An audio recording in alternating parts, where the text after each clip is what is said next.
शिरडी साई विश्व साई।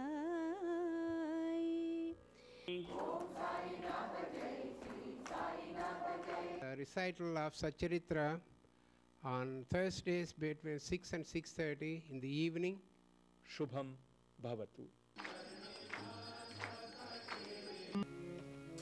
गिरिधर नागर कुंज विहारी, गिरिधर नागर कुंज विहारी, मधुवर संचारी पर्ति विहारी, मधुवर संचारी पर्ति विहारी, मधुवन संचारी पर्ति विहारी, गिरिधर नागर कुंज। I'm Ashok Vyas and you're watching Shirdi Sai Vishwa Sai.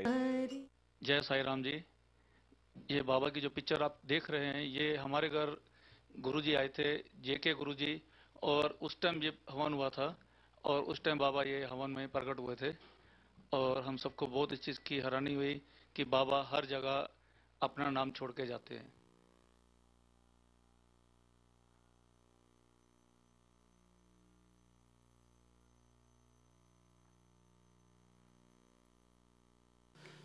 यो वैतां ब्रह्मणो वेद अमृतेनावृतां पुरीं तस्मै ब्रह्म च ब्रह्मा च आयुः कीर्तिं प्रजां ददुः। స్వస్తి. వేదంలో ఎవరైతే ఈ వేదాన్ని వింటారో వాళ్ళకి సర్వ పాపాలు తొలగి సమస్తమైనటువంటి లాభాలు చేకూరుతాయని చెప్పి మనకు వేదాలలో చెప్పబడి ఉన్నది. It is mentioned in the Vedas that whoever listens to the Vedas also, they will be rid of all the sins and all the good will happen to them. ఇంకొక ప్రత్యేకత ఏమిటంటే మా డాక్టర్ నోరి గారు స్వామివారి ఇక్కడికి విచ్చేస్తున్నారు. వారికి వేద పారాయణం అంటే చాలా ప్రీతికరం కాబట్టి ఇక్కడ అద్భుతమైనటువంటి వేద పారాయణం మీరు చేయాలి, వారు ఆనందించి వారి యొక్క అనుగ్రహ వృష్టిని మన మీద అందరికీ అనుగ్రహాన్ని ఇస్తారని చెప్పి చెప్పడం సంతోషదాయకమైన విషయం. It is very a welcome thing that Dr. Nori has mentioned that Swamiji likes the Veda Parayana and that he requested them to please Swamiji to the utmost by chanting these Vedas, and so that he will bless us all with his divine blessings. వేదాలను మీరందరూ చదువుకున్నా వింటే ఒక తెలియనటువంటి ఒక ఆధ్యాత్మికమైనటువంటి అనుభూతి ప్రతి ఒక్కరి హృదయాల్లో కలుగుతుంది. Even though you may not understand the Veda, the very act of listening to it itself will fill your inner consciousness with some peace and satisfaction. ఎందుకు మీ అందరిలో కలుగుతుంది అంటే వేదం అనేది పరమాత్మ స్వరూపం, పరమాత్మ ప్రతిజీవిలో ఉన్నాడు కాబట్టి వేదధ్వనిని విన్నటువంటి ప్రతిజీవి కూడా అనుకంపిస్తుంది, ఆనందిస్తుంది, హర్షిస్తుంది. This happens because the God exists in all of us and the Vedas are the representation of the God himself. ఆ వేద తరంగాలు, ఆ వైబ్రేషన్స్ ఎక్కడ దాకా వెళుతూ ఉంటాయో అక్కడ ఉన్నటువంటి సర్వజీవులు, మానవులే కాదు, చతుష్పాద జీవులు, ద్విపాద జీవులు, ఏకపాద జీవులు అనేటువంటి సర్వజీవులు 84 లక్షల జీవరాశులు ఆ వేదధ్వనికి ఆనందాన్ని పొందుతాయి. Not only the human beings, wherever this Veda is chanted, all living creatures, the 84 lakh species, all of them will get benefited by this. అనాదిగా భారతదేశంలో ఈ వేదాలు కేవలం భారతదేశ అభివృద్ధి కోసమో లేదా ఒక రాష్ట్ర అభివృద్ధి కోసమో కాదు, ప్రపంచ మానవ కళ్యాణానికి దోహదపడేటువంటి విధంగా ఈ మంత్రాలని ఉపాసన మహర్షుల కాలం నుండి అనాదిగా ఒక గురు శిష్య పరంపరా సిద్ధాంతంలో నడపబడుతూ ఉన్నది ఇప్పటిదాకా. This Veda Parayana, this chanting of Vedas has been initiated by the ancient sages and has been sustained by the eternal chain of unbroken chain of Guru and Shishya tradition, that it is not meant for the welfare of one particular religion or particular region or state, but has been offered as a means of welfare for the entire universe, humanity. వేదాలను ఎవరికి వారు గ్రంథాన్ని చూసి చదువుకోలేరు, దానికి ఒక సద్గురువు అవసరం. We cannot read Vedas by looking into a textbook. You need a guru. గురువుకు శుశ్రూష చేస్తూ, గురువుని సేవిస్తూ, నగురోరధికం తత్వం నగురోరధికం తపః, గురువుని మించింది సృష్టిలో ఏదీ లేదు కాబట్టి గురు శిష్య పరంపరలో ఒక అద్భుతమైనటువంటి గురువే దేవుడిగా భావిస్తూ అభ్యాసాన్ని 12 సంవత్సరాలు 20 సంవత్సరాల అభ్యాసాన్ని చేస్తే ఒక వేదాన్ని కొద్దిగా తెలుసుకోవడం అనేది జరుగుతుంది. by surrendering yourself to the Guru and serving him and with a reverence. If you serve him for 12 years or 24 years, it will take just to learn one Veda itself. వేదాలనేవి ఎవరి చేత వ్రాయబడలేదు. Vedas are not written by anyone. వేదానికి అపౌరుషేయము అని పేరు. అంటే ఏ పురుషుడు లిఖించలేదు. మహర్షులు వారి యొక్క ధ్యాన స్థితిలో ఆ పరమాత్మ నుండి విన్నటువంటి ఆ యొక్క తరంగాలనే వేదము అని చెప్పి పిలుస్తూ ఉన్నారు. Vedas are not authored by any one individual. It has been heard by the sages in a deep state of meditation and has been passed down to the humanity. Sahana bhavatu sahanau bhunaktu saha virjam karavavahai tejasvinavadhetamastu ma vidvishavahai. Om shanti shanti shanti. स्वस्ति प्रजाभ्यः परिपालयन्ताम् न्याय्येन मार्गेण महीं महिषाः. गोब्राह्मणेभ्यः शुभमस्तु नित्यम्. लोकाः समस्ताः सुखिनो भवन्तु. सर्वे जनाः सुखिनो भवन्तु. समस्त सन्मङ्गलानि भवन्तु. विश्वकल्याण सिद्धिरस्तु. हरिः ओम.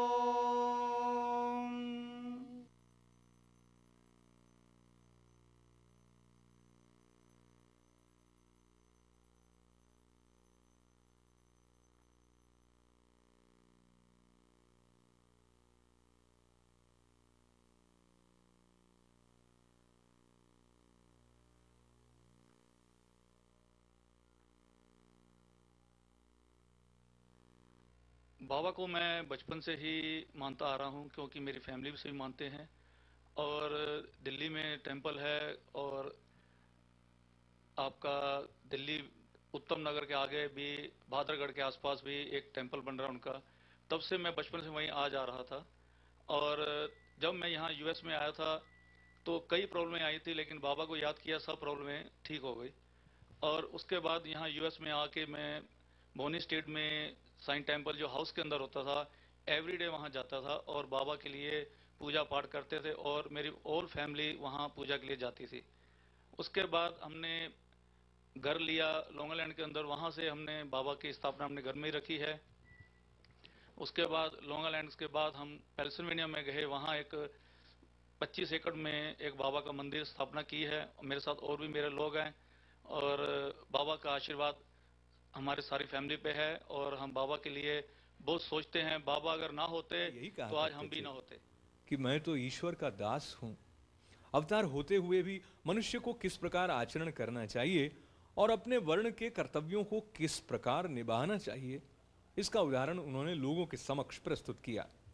जो सब जड़ और चेतन पदार्थों में ईश्वर के दर्शन करता हो, उसको विनयशीलता ही उपयुक्त थी। उन्होंने किसी की उपेक्षा या अनादर नहीं किया। वे सब प्राणियों में भगवत दर्शन करते थे। उन्होंने ये कभी नहीं कहा कि मैं अनल हक सो हम हूं। वे सदा यही कहा करते थे कि मैं तो यादे हक दासो हम हूं। अल्लाह मालिक हमेशा उनके होठों पर था। हम अन्य संतों से परिचित नहीं है और न हमें ज्ञात है कि वे किस प्रकार आचरण किया करते हैं अथवा उनकी दिनचर्या इत्यादि क्या है। ईश कृपा से केवल हमें इतना ही ज्ञात है कि वे अज्ञान और बद्ध जीवों के निमित्त स्वयं अवतीर्ण होते हैं। शुभ कर्मों के परिणाम स्वरूप ही हम में संतों की कथाएं और लीलाएं श्रवण करने की इच्छा उत्पन्न होती है, अन्यथा नहीं। अब हम मुख्य कथा पर आते हैं, योग और प्याज। एक समय एक योगाभ्यासी नाना साहब चांदोकर के साथ शिरडी आया। उसने पातंजल योग सूत्र और योग शास्त्र के अन्य ग्रंथों का विशेष अध्ययन किया था, परंतु वो व्यावहारिक अनुभव से वंचित था। मन एकाग्र न हो सकने के कारण वो थोड़े समय के लिए भी समाधि न लगा सकता था। यदि साईं बाबा की कृपा प्राप्त हो जाए तो उनसे अधिक समय तक समाधि अवस्था प्राप्त करने की विधि ज्ञात हो जाएगी। इस विचार से वो शिरडी आया, और जब मस्जिद में पहुंचा तो साईं बाबा को प्याज सहित रोटी खाते देखकर उसे ऐसा विचार आया कि वो कच्ची प्याज सहित सूखी रोटी खाने वाला व्यक्ति मेरी कठिनाइयों को किस प्रकार हल कर सकेगा। साईं बाबा अंतर्ज्ञान से उसका विचार जानकर तुरंत नाना साहब बोले कि ओ नाना, जिसमें प्याज हजम करने की शक्ति है उसको ही उसे खाना चाहिए। अन्य को नहीं। इन शब्दों से अत्यंत विस्मित होकर योगी ने साईं चरणों में पूर्ण आत्मसमर्पण कर दिया। शुद्ध और निष्कपट भाव से अपनी कठिनाइयां बाबा के समक्ष प्रस्तुत करके उनसे उनका हल प्राप्त किया और इस प्रकार संतुष्ट और सुखी होकर बाबा के दर्शन और ऊदी लेकर वो शिरडी से चला गया। श्री रामा भूपालक सोमा कापाड समयमु निपाद मुनीर बलि बलि भक्तुल पूजा फलमुनिवनुकुंटी नलिनलो चननीकु नालुगु बेटेरा कोटि मन्मधुलैना साटिगानी सोगसु नटियु नदी मदिनी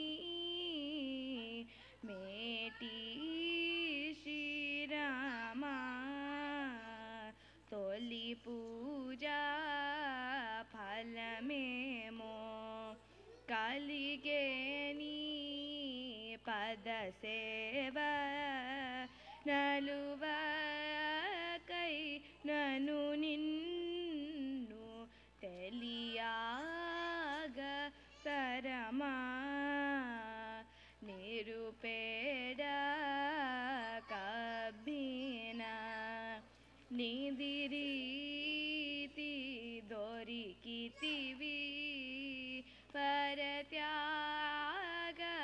రాజ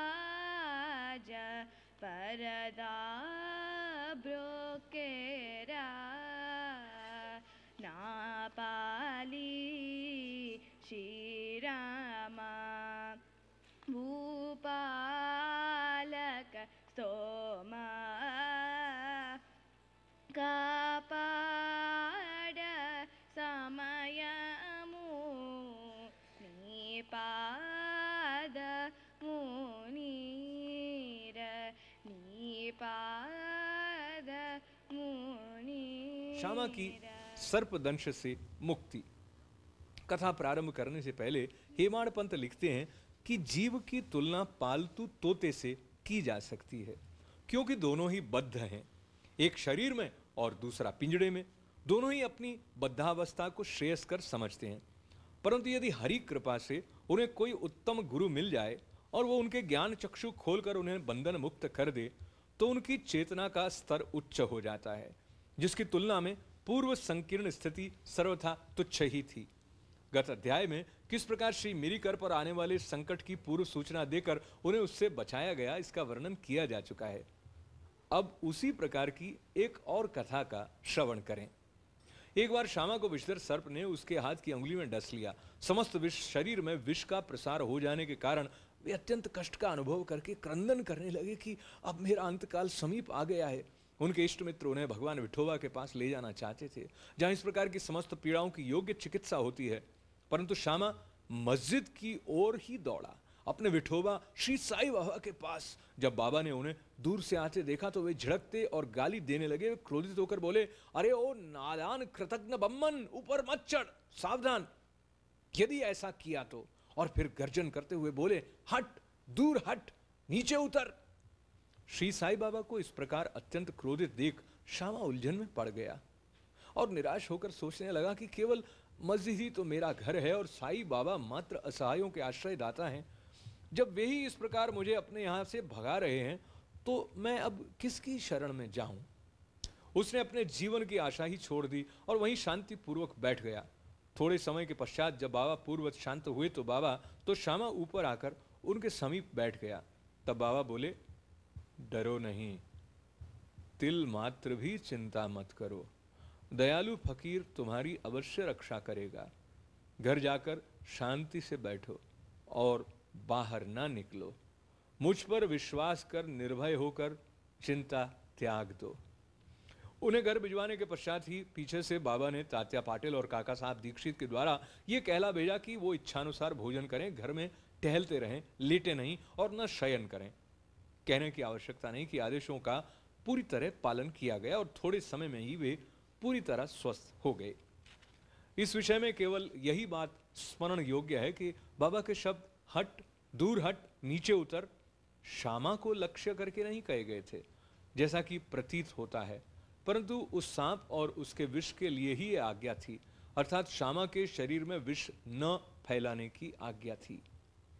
अन्य मंत्र शास्त्रों के विशेषज्ञों की तरह बाबा ने किसी मंत्र या मंत्रोक्त चावल या जल आदि का प्रयोग नहीं किया। इस कथा और इसी प्रकार की अन्य कथाओं को सुनकर साईं बाबा के चरणों में ये दृढ़ विश्वास हो जाएगा कि यदि मायायुक्त संसार को पार करना हो तो केवल श्री साईं चरणों का हृदय में ध्यान करो। ओम श्री साईनाथाय नमः। ओम श्री साईनाथाय नमः। ओम श्री साईनाथाय नमः। ओम श्री साईनाथाय नमः। मैं जब यहाँ से शिरडी गया था और मेरे साथ मेरे और भी फ्रेंड थे, और वहाँ शिरडी में एक होटल है, संजीवनी करके है, वहाँ हम ठहरे हुए थे। और जब शाम के टाइम हम बाबा के दर्शन के लिए जा रहे थे, लाइन में सभी जा रहे थे, और जब वहाँ बैठे तो आरती खत्म हो गया था और प्रसाद हमारे हाथ में था। वहाँ के पंडित ने बोला कि ठीक है भैया, आपका काम हो गया, माथा टेकें। मैंने उनको बोला ये प्रसाद ले लीजिए, तो वो कह रहे नहीं, उन्होंने हमारा प्रसाद नहीं लिया। हमें बहुत गुस्सा आया और उसके बाद हम मंदिर से बाहर आ गए। जैसे हम बाहर निकले, एक झाड़ियों में एक वाइट कलर का हमें शेड नजर आया, और उसको देखने के बाद आंखें हमारी वहीं रुक गई, क्योंकि वहाँ बाबा बैठे हुए थे। बाबा ने हमें देख के मुस्कुराए और हम बाबा के पैरों में जाके बैठ गए, और प्रसाद हमारा सारा बाबा ने ले लिया, और बाबा ने हमें आशीर्वाद दिया। और हमारे साथ हमारी सिस्टर का बेटा और मेरा एक ब्रदर था साथ में, और हम देख के सभी हैरान हो गए। हम थोड़ा सा आगे गए तो मेरा जो भांजा मुझे कहता है कि मामा ये तो कुछ अचानक ही काम हुआ है, अब बाबा को दोबारा याद करो कि बाबा आपके सामने आए। तो वहाँ हनुमान मंदिर के सामने हम जा रहे थे, शिरडी के अंदर ही, और मैंने बाबा को बोला कि बच्चा मजाक कर रहा है तो आप एक बार दर्शन दो। तो बाबा फिर जैसे लुंगी पकड़ के वो खड़े होते हैं वैसे स्टाइल में वो वहाँ मिले, और हंसते हुए बाबा ने हमें आशीर्वाद दिया और हम चलना शुरू कर दिए सब आगे। उससे आगे हम आगे मंदिर एक और है वहाँ पे, और वहाँ जाके हमने देखा बाबा एक सीढ़ी पे बैठे हुए हैं। तो हमने सोचा चलो इनका पिक्चर खींचें। हमने बहुत पिक्चर लिया लेकिन कुछ भी नहीं आया उसके अंदर, और ये करिश्मा जिंदगी में कभी नहीं भूल सकते। और बाबा का आशीर्वाद हमें वहाँ से मिला, और मैं आज अपने फैमिली में सभी हम बहुत खुश हैं, और मैं सोचता हूँ हर साल मैं शिरडी जाऊँ और बाबा का आशीर्वाद लेके हम आए। अन्य मंत्र शास्त्रों के विशेषज्ञों की तरह बाबा ने किसी मंत्र या मंत्रोक्त चावल या जल आदि का प्रयोग नहीं किया। इस कथा और इसी प्रकार की अन्य कथाओं को सुनकर साईं बाबा के चरणों में ये दृढ़ विश्वास हो जाएगा कि यदि मायायुक्त संसार को पार करना हो तो केवल श्री साईं चरणों का हृदय में ध्यान करो। हैजा महामारी विषुचिका। एक बार शिरडी विषुचिका के प्रकोप से दहल उठी और ग्रामवासी भयभीत हो गए। उनका पारस्परिक संपर्क अन्य गांव के लोगों से प्राय समाप्त सा हो गया। तब गांव के पंचों ने एकत्रित होकर दो आदेश प्रसारित किए। पहला, लकड़ी की एक भी गाड़ी गांव में न आने दी जाए। दूसरा, कोई भी बकरे की बलि न दे। इन आदेशों का उल्लंघन करने वाले को मुखिया और पंचों द्वारा दंड किया जाएगा। बाबा तो जानते ही थे कि यह सब केवल अंधविश्वास ही है, और इसी कारण उन्होंने पंचों के आदेशों की कोई चिंता न की। जब ये आदेश लागू थे तभी एक लकड़ी की गाड़ी गांव में आई। सबको ज्ञात था कि गांव में लकड़ी का अधिक अभाव है, फिर भी लोग उस गाड़ी वाले को भगाने लगे। ये समाचार कहीं बाबा के पास पहुंच गया तो वो स्वयं वहां आए और गाड़ी वाले से गाड़ी मस्जिद में ले चलने को कहा। बाबा के विरुद्ध कोई चूं चपट तक भी न कर सका। यथार्थ में उन्हें धूनी के लिए लकड़ियों की अत्यंत आवश्यकता थी, और इसलिए उन्होंने वो गाड़ी मोल ले ली। एक महान अग्निहोत्र की तरह उन्होंने जीवन भर धूनी को चैतन्य रखा। बाबा की धुनी दिन रात प्रज्वलित रहती थी और इसलिए वे लकड़ियां एकत्रित करके रखते थे। बाबा का घर अर्थात मस्जिद सबके लिए खुली थी, उसमें किसी ताले चाबी की आवश्यकता न थी। गांव के गरीब आदमी अपने उपयोग के लिए उसमें से लकड़ियां निकाल भी ले जाया करते थे, परंतु बाबा ने इस पर कभी कोई आपत्ति न की। बाबा तो संपूर्ण विश्व को ईश्वर से ओतप्रोत देखते थे, इसलिए उनमें किसी के प्रति घृणा या शत्रुता की भावना न थी। पूर्ण विरक्त होते हुए भी उन्होंने एक साधारण गृहस्थ का सा उदाहरण लोगों के समक्ष प्रस्तुत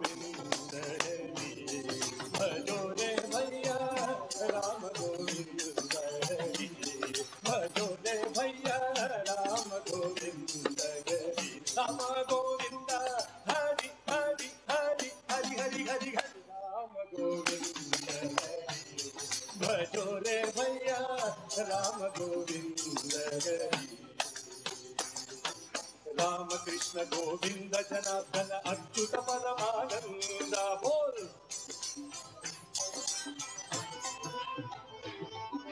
राम कृष्ण गोविंद जनार्दन अच्युत परमानंद बोल।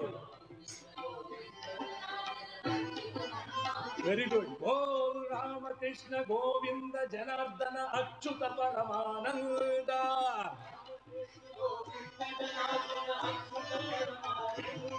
बोल राम कृष्ण गोविंद जनार्दन अच्युत परमानंद।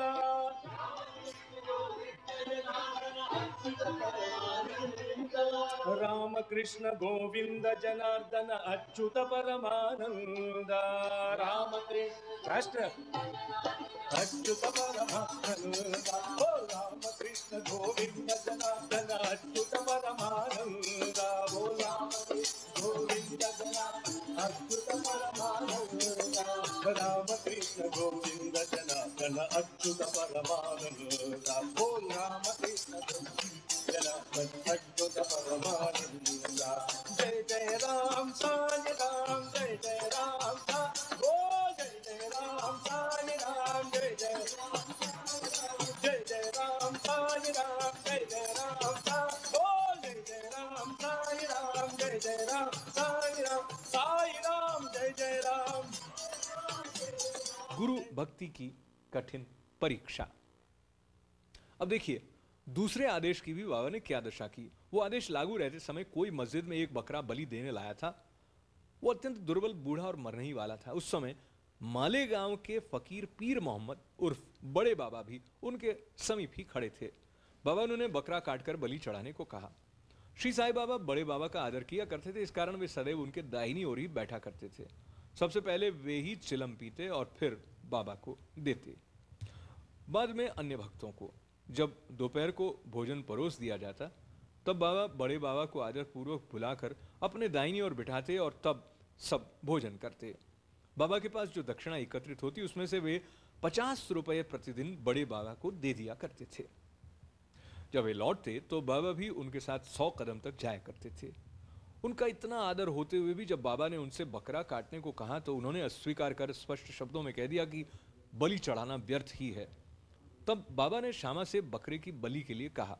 वे राधा कृष्ण माई के घर जाकर एक चाकू ले आए और उसे बाबा के सामने रख दिया। राधा कृष्ण माई को जब कारण का पता चला तो उन्होंने चाकू वापस मंगवा लिया। अब श्यामा दूसरे चाकू लाने के लिए गए, परंतु बड़ी देर तक मस्जिद में न लौटे। तब काका साहब दीक्षित की बारी आई। वो सोना सच्चा तो था, परंतु उसकी कसौटी पर कसना भी अत्यंत आवश्यक था। बाबा ने उनसे चाकू लाकर बकरा काटने को कहा। वे साठे वाड़े से एक चाकू ले आए और बाबा की आज्ञा मिलते ही काटने को तैयार हो गए। उन्होंने पवित्र ब्राह्मण वंश में जन्म लिया था और अपने जीवन में वो बलि कृत्य जानते ही न थे। यद्यपि हिंसा करना निंदनीय है, फिर भी वे बकरा काटने के लिए उद्यत हो गए। सब लोगों को आश्चर्य था कि बड़े बाबा एक यवन होते हुए भी बकरा काटने को सहमत नहीं हैं और ये एक सनातन ब्राह्मण बकरे की बलि देने की तैयारी कर रहा है। उन्होंने अपनी धोती ऊपर चढ़ा फेंटा कस लिया और चाकू लेकर हाथ ऊपर उठाकर बाबा की अंतिम आज्ञा की प्रतीक्षा करने लगे। बाबा बोले, अब विचार क्या कर रहे हो? ठीक है, मारो। जब उनका हाथ नीचे आने ही वाला था तब बाबा बोले, ठहरो, तुम कितने दुष्ट हो, ब्राह्मण होकर तुम बकरे की बलि दे रहे हो? काका साहब चाकू नीचे रखकर बाबा से बोले, आपकी आज्ञा ही हमारे लिए सब कुछ है, हमें अन्य आदेशों से क्या। हम तो केवल आपका ही सदैव स्मरण तथा ध्यान करते हैं और दिन रात आपकी आज्ञा का ही पालन किया करते हैं। हमें यह विचार करने की आवश्यकता नहीं कि बकरे को मारना उचित है या अनुचित, और न हम इसका कारण ही जानना चाहते हैं। हमारा कर्तव्य और धर्म तो निसंकोच होकर गुरु की आज्ञा का पूर्णतः पालन करने में है। तब बाबा ने काका साहब से कहा कि मैं स्वयं ही बलि चढ़ाने का कार्य करूंगा। तो ऐसा निश्चित हुआ कि तकिए के पास जहां बहुत से फकीर बैठते हैं वहां चलकर इसकी बलि देनी चाहिए। जब अकरा वहां ले जाया जा रहा था तभी रास्ते में गिरकर वो मर गया। भक्तों के प्रकार का वर्णन कर श्री हेमाड़पंत ये अध्याय समाप्त करते हैं। भक्त 3 प्रकार के हैं, उत्तम, मध्यम और साधारण। प्रथम श्रेणी के वे भक्त हैं जो अपने गुरु की इच्छा पहले से ही जानकर अपना कर्तव्य मानकर सेवा करते हैं। द्वितीय श्रेणी के भक्त वे हैं जो गुरु की आज्ञा मिलते ही उसका तुरंत पालन करते हैं। तीसरी श्रेणी के भक्त वे हैं जो गुरु की आज्ञा सदैव टालते हुए पग पग पर त्रुटि किया करते हैं। भक्तगण यदि अपनी जागृत बुद्धि और धैर्य धारण कर दृढ़ विश्वास स्थिर करें तो निस्संदेह उनका आध्यात्मिक ध्येय उनसे अधिक दूर नहीं है। श्वासोच्छ्वास का नियंत्रण, हठ योग या अन्य कठिन साधनाओं की कोई आवश्यकता नहीं है। जब शिष्य में उपयुक्त गुणों का विकास हो जाता है और जब अग्रिम उपदेशों के लिए भूमिका तैयार हो जाती है, तभी गुरु स्वयं प्रकट होकर उसे पूर्णता की ओर ले जाते हैं। अगले अध्याय में बाबा के मनोरंजक हास्य विनोद के संबंध में चर्चा करेंगे। श्री सद्गुरु साई नाथार्पणमस्तु। शुभम भवतु। शिरडी बाबा ने अपने जीवन में कई बार प्राकृतिक तत्वों के साथ उनका कैसा तादात्म्य है इसका परिचय भी हमें दिया। बात चाहे किसी स्थान पर लगी हुई अग्नि की लपलपाती लपटों की रही हो या फिर तेज बरसात की रही हो, आसपास जो भक्त समूह थे उन्हें ये प्रमाण मिला कि बाबा का इन 5 तत्वों के साथ एक विशेष संबंध है। वो इन तत्वों के होते हुए भी इनसे परे थे, ऐसे प्रमाण भक्तों को मिले। और बाबा का हमारे साथ आज संवाद करना या बाबा के स्वरूप को अपने साथ रखते हुए मेरा और आपका इस तरह से इस संवाद सेतु को स्थापित करना, यह भी इस बात का कहीं ना कहीं हमें प्रमाण देता है कि हम जिस सत्ता की बात कर रहे हैं वो सिर्फ उस देह रूप तक या उस कालखंड विशेष तक सीमित नहीं रही थी। इसी तरह से आंतरिक समृद्धि की तरफ बढ़ने का विनम्र प्रयास करते हुए अगले सप्ताह शिरडी साई विश्व साई कार्यक्रम में फिर आपके साथ होंगे। Do join us. This is Ashok Vyas thanking all of you and saying Sai Ram. नमः सोमाय च रुद्राय च नमस्ताम्राय च अरुणाय च नमः शंगाय च पशुपतये च नमः उग्राय च भीमाय च नमो अग्रे वधाय च नमो हन्त्रे जहनीयसे च नमो वृक्षेभ्यो हरिकेशेभ्यो नमस्ताराय नमः शम्भवे च नमः शंकराय च मयस्कराय च नमः शिवाय च शिवतराय च।